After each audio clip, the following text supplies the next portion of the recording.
Do we want to risk turning back to 80s-style deficits and increased debt?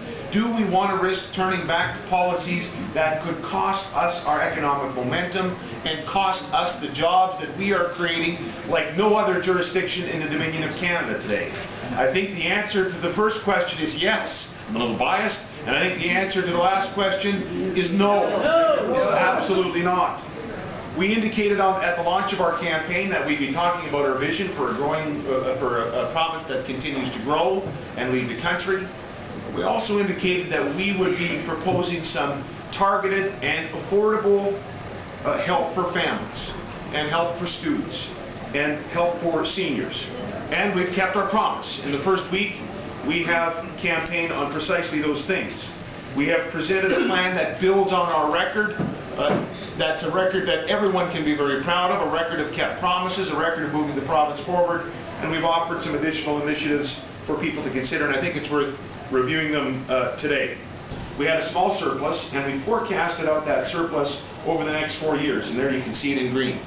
That's the surplus that we forecast in a reasonable, responsible, and I think competent way, based on the advice of officials. We're only into about 5 days of active campaigning in terms of leaders making commitments on behalf of their parties. If you take a look at the orange bar, that are the promises made by our opponent so far in the year. $1.77 billion over the 4 years.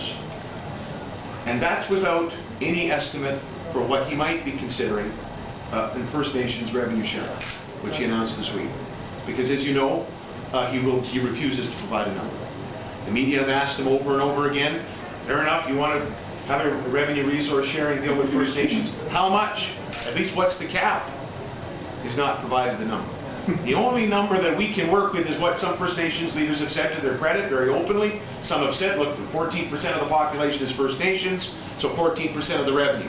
14% of the natural resource revenue of the province is about $396 million. About another $1.7 billion, if that's the number. And by the way, if it's not the number, we say to Mr. Lingenfelter, tell us what the number is.